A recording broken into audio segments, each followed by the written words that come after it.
തലസ്ഥാനത്ത് വീണ്ടും കുടിവെള്ള പ്രതിസന്ധി ഉണ്ടായിരിക്കുന്നു എന്നുള്ളതാണ് നമ്മളെ ഏറ്റവും കൂടുതൽ വിഷമിപ്പിക്കുന്ന ഒരു വാർത്തയായി ഇന്നിപ്പോൾ വരുന്നത്. ശ്രീകാര്യത്ത് 20 ദിവസമായി വെള്ളം കിട്ടാതെ 300ഓളം കുടുംബങ്ങൾ കഴിയുകയാണ്. സ്കൂളുകളും അങ്കണവാടികളും അടക്കം കുടിനീര് കിട്ടാതെ അതീവ ബുദ്ധിമുട്ടിലാണ്. പരാതി പറഞ്ഞിട്ടും നഗരസഭ ഇടപെടുന്നില്ലെന്നാണ് നാട്ടുകാർ പറയുന്നത്. സാങ്കേതിക തകരാറെന്ന് പറഞ്ഞ് കൈ കഴുകുകയാണ് വാട്ടർ അതോറിറ്റി. നമുക്ക് അവിടുത്തെ അവസ്ഥ എന്താണെന്ന് നേരിട്ടറിയാം. ശ്രീകാര്യം ജംഗ്ഷനിൽ റിനു ശ്രീധറുണ്ട്, TV പ്രസാദ് നമുക്കൊപ്പം ചേരുകയാണ്. ആദ്യം റിനു ശ്രീധറിലേക്ക്. റിനു ശ്രീധർ, ഇത്രയും ദിവസമായിട്ടും എന്തുകൊണ്ട് വെള്ളം എത്തിക്കുന്നില്ല? ഇത്ര പരിഹരിക്കാൻ കഴിയാത്ത എന്ത് സാങ്കേതിക തകരാറാണ് വാട്ടർ അതോറിറ്റിക്ക്?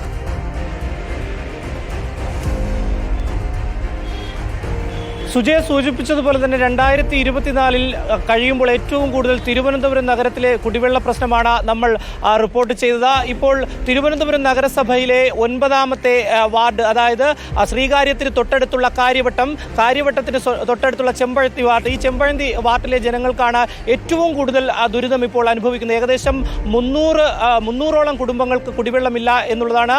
20 ദിവസത്തിലധികമായി ഇവിടെ കുടിവെള്ളം സ്ഥിരമായി ബുദ്ധിമുട്ടുണ്ടായിട്ട്, അതേസമയം 3 മാസത്തോളം കാലമായി കുടിവെള്ളത്തിന് ക്ഷാമമുണ്ട് എന്നുള്ളതും ഇവിടുത്തെ ജനങ്ങൾ പറയുന്നുണ്ട്. ഇവിടുത്തെ റെസിഡൻസ് ഭാരവാഹികളും അതുപോലെ തന്നെ നാട്ടുകാരും പൊതുപ്രവർത്തകരെല്ലാം തന്നെ നമ്മളോടൊപ്പം ഉണ്ട്. അവരോട് തന്നെ നമുക്ക് ചോദിക്കാം എന്താണ് അവരുടെ പ്രശ്നമെന്ന്. യഥാർത്ഥത്തിൽ എത്ര നാളായി വെള്ളം കിട്ടിയിട്ട് എന്തെല്ലാം ബുദ്ധിമുട്ടുകളാണ് നിങ്ങൾക്കുള്ളത്? ഏകദേശം 20 ദിവസത്തോളമായി പൊതുവിൽ പറഞ്ഞു കഴിഞ്ഞാൽ. അതുകൂടാതെ ലക്ഷം വീട് ഉള്ള ആ ഭാഗത്തൊക്കെ കിട്ടിയിട്ട് ഏകദേശം ഒരു 30-40 ദിവസത്തോളം കിട്ടി. പലരെയും നമ്മൾ സമീപിച്ചു. നമ്മൾ MLA കണ്ടു, കൗൺസിലറെ കണ്ടു. അവരെല്ലാം തന്നെ ശക്തമായ ഇടപെടലുകൾ നടത്തി. പക്ഷേ ആനന്ദേശ്വരം മുക്കിക്കട റോഡിൻ്റെ പണി പൂർത്തിയാകുന്ന മുറയ്ക്ക് 20-ാം തീയതിയോടുകൂടി ഉയർന്ന പ്രദേശങ്ങളെല്ലാം വെള്ളം കിട്ടുമെന്നാണ് നമ്മുടെ സൂപ്രണ്ടിങ് എഞ്ചിനീയർ നമുക്ക് താലൂക്ക് തല അദാലത്തിൽ പരാതി കൊടുത്തപ്പോൾ തന്നത്. പക്ഷേ 20 കഴിഞ്ഞിട്ടിപ്പോൾ 29-30ആയി. ഇതുവരേക്കും വെള്ളം വന്നിട്ടില്ല. വളരെ ബുദ്ധിമുട്ടാണ്. ആ ലക്ഷം വീട് ഭാഗത്തൊക്കെ ആണെങ്കിൽ ആൾക്കാർ വെള്ളം കിട്ടാതെ കിടന്ന് നെട്ടോട്ടം ഓടുകയാണ്.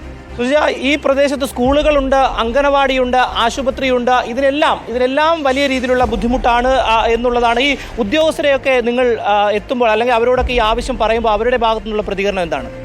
അവർക്ക് കറക്റ്റായിട്ടൊരു തീരുമാനം എടുക്കാനായിട്ട് ഈ നമ്മുടെ ഫീൽഡ് വർക്കേഴ്സിനെ ആശ്രയിച്ച് മാത്രമാണ് ഈ വാട്ടർ അതോറിറ്റിയുടെ AE ആയിരുന്നാലും ഓവർസിയർ ആയിരുന്നാലും ഒക്കെ ചെയ്യുന്നത്. അല്ല, ഫീൽഡ് വർക്കർ പറയുന്നത് പോലെ, അതായത് വെള്ളം തുറക്കാൻ പോകുന്ന ആൾക്കാർ പറയുന്ന രീതിയിലാണ് അവർ ചെയ്യുന്നത്.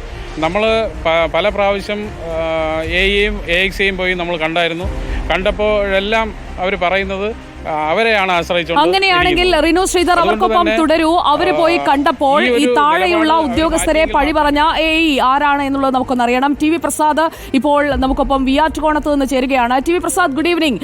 പലരെയും പോയി കണ്ടു. അധികൃതർ ഓരോരുത്തരും ഇത് മാറ്റി വിടുകയാണ്. ഒന്നിൽ നിന്ന് അടുത്തതിലേക്ക് ഈ ഫയലൊക്കെ തട്ടി നീക്കുന്നത് പോലെ അങ്ങനെ അങ്ങ് മാറ്റിവിടുകയാണ്. ഇപ്പോൾ പ്രസാദിനൊപ്പം കഴക്കൂട്ടം അസിസ്റ്റന്റ് എഞ്ചിനീയർ, വാട്ടർ അതോറിറ്റിയുടെ അസിസ്റ്റന്റ് എഞ്ചിനീയർ മനോജ് ഉണ്ടെന്നാണ് ഞാൻ മനസ്സിലാക്കുന്നത്. അദ്ദേഹത്തോടൊന്ന് ചോദിക്കൂ, എന്തുകൊണ്ടാണ് ഇത് പരിഹരിക്കാതെ ഇങ്ങനെ വച്ചു നീട്ടുന്നത്?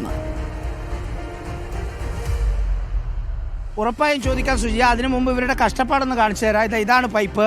ഈ പൈപ്പിലൂടെ വെള്ളം വന്നിട്ട് കാലം കുറയായി. കണ്ടല്ലോ അല്ലേ സുജിയ? കാണുന്നുണ്ടല്ലോ അല്ലേ സുജിയ? കാണാലോ അല്ലേ? കണ്ടു. വെള്ളം വരുന്നില്ല, അതുകൊണ്ട് വെള്ളം വരാത്തത് കാണുന്നുണ്ട്. അവസ്ഥ ഒന്നുമില്ല, കാലിയാണ്, ഫുള്ള് കാലിയാണ്. ഇനി ഒരു മിനിറ്റ് സുജിയ, ഞെട്ടിക്കുന്ന ഒരു കാഴ്ച കാണാം. ഇതാ ഇവരുടെ ഗതികേട് എന്ന് പറയുന്നത് ഇതാണ്. കണ്ടില്ലേ? ഇത് ഏതാണ്ട് 2, 4, 6, 8, 10 എന്നൊരു 10-25 ബോട്ടിൽ ഉണ്ടാവും. ഒരെണ്ണത്തിന് 110 റുപ്യാണ് വില. ഇപ്പോൾ ഒന്നിച്ചെടുക്കുന്നുണ്ട്. ഹോൾസെയിലായിട്ട് 60 രൂപക്ക് കിട്ടുന്നുണ്ടെന്നാണ് നാട്ടുകാർ പറയുന്നത്. വലിയ ദുരിതം എന്ന് വെച്ചാൽ സുജയ, സമീപകാലത്ത് നമ്മൾ റിപ്പോർട്ട് ചെയ്ത കുടിവെള്ളക്ഷാമത്തിൽ ഏറ്റവും രൂക്ഷമാണ്. അതായത് കഴിഞ്ഞ 20 ദിവസമായി ക്രിസ്മസ് ദിനത്തിൽ ഇവരൊന്ന് പമ്പ് ചെയ്തു. അതല്ലാതെ ഒരു ദിവസം പോലും വെള്ളം വരുന്നില്ല എന്നുള്ളതാണ് ഇതിന്റെ ഭീകരത. ഇതാ ഇങ്ങോട്ടേക്ക് നോക്കൂ സുജയ, ഇത് മുഴുവൻ ഈ പ്രദേശത്തുള്ള ആളുകളാണ്. ഇത്രയും ആളുകൾ ഈ പറയുന്ന നമ്മൾ അരമണിക്കൂറിനുള്ളിൽ വിളിച്ച് കൂട്ടണമെങ്കിൽ ഇതിന്റെ ഒരു ഗൗരവം. ഇവർ ഒരു ക്യാൻസർ പേഷ്യൻ്റാണ്, ട്രീറ്റ്മെന്റ് നടക്കുകയാണ്. എന്താണ് ചേട്ടാ അവസ്ഥ? വെള്ളമില്ല 2 മാസമായിട്ട്. അതിന് ഞാൻ വെള്ളം തരാതിരിക്കുന്നതിന് ഞാൻ പൈസ കൊടുത്തോണ്ടിരിക്കുന്നു. മിനിമം എൻ്റെ പിടിച്ചു വാങ്ങും പോലെ വാങ്ങിക്കൊണ്ടിരിക്കുന്നു. കൃത്യമായിട്ട് ബില്ല് വരും. നമ്മൾ അവരുടെ അടുത്ത് ഒന്നും പറയുന്നില്ല. 2 കണക്ഷൻ ഞാൻ എടുത്തിട്ടുണ്ട് 2 വീട്ടിലത്തേക്ക്. 30+30 60,000 രൂപ മുടക്കിയാണ് എടുത്തിരിക്കുന്നത്. ആ പൈസയെങ്കിലും തിരികെ കിട്ടുമെന്ന് നോക്കിക്കൊണ്ടിരിക്കുക ഞാനിപ്പോൾ. 20 ദിവസമായിട്ട് തീരെയില്ല അല്ലേ? ഇല്ല. ഈ 20 മുമ്പത്തെ അവസ്ഥ, അതിന് മുമ്പത്തെ അവസ്ഥയാണ് ഈ പറഞ്ഞത്. ഈ കണക്ഷൻ എടുത്തിട്ട് ഏകദേശം 12 വർഷമാവും. ആ 12 വർഷത്തേക്ക് അവിടുന്ന് ഇങ്ങോട്ട് ഇത് തന്നെയാണ് ഗതി. ഇതിന്റെ ഒരു ഗൗരവം മനസ്സിലായല്ലോ അല്ലേ? നമുക്ക് ഇവരോടും കൂടി ചോദിക്കാം. വീട്ടമ്മമാരാണല്ലോ, എന്താണ് ഇപ്പോഴത്തെ സ്ഥിതി? എന്താ? ഞങ്ങൾ ഇങ്ങനെ ബോട്ടിൽ വാങ്ങിയാണ് ഉപയോഗിക്കുന്നത്. ഈ വീട്ടിലെ എല്ലാ ആവശ്യങ്ങൾക്കും ഇതാണ് ഉപയോഗിക്കുന്നത്. ഇവിടെയുള്ള കിണറുകളൊന്നും ഉപയോഗയോഗ്യമല്ല. പിന്നെ വെള്ളം അത്ര അത്യാവശ്യം വരുവാണെങ്കിൽ എൻ്റെ ഹസ്ബൻഡ് സുഖമില്ലാതെ ഇരിക്കുമായിരുന്നു. മതിൽ ചാടി അപ്പുറത്തെ വീട്ടിൽ നിന്ന് വെള്ളം എടുത്ത് വയ്യാതായി 2 ദിവസമായിട്ട് ഹോസ്പിറ്റലിലായിരുന്നു, സ്ട്രോക്ക് പോലെ വന്നിട്ട്. നമ്മളെ കുളിക്കാനൊക്കെ പൈപ്പിൽ വെള്ളമുണ്ടോ? വെള്ളമുണ്ടോ പൈപ്പിൽ? എങ്ങനെയാ കുളിക്കൊക്കെ ചെയ്യുന്നേ? എവിടുന്ന വെള്ളം കിട്ടുന്നത്?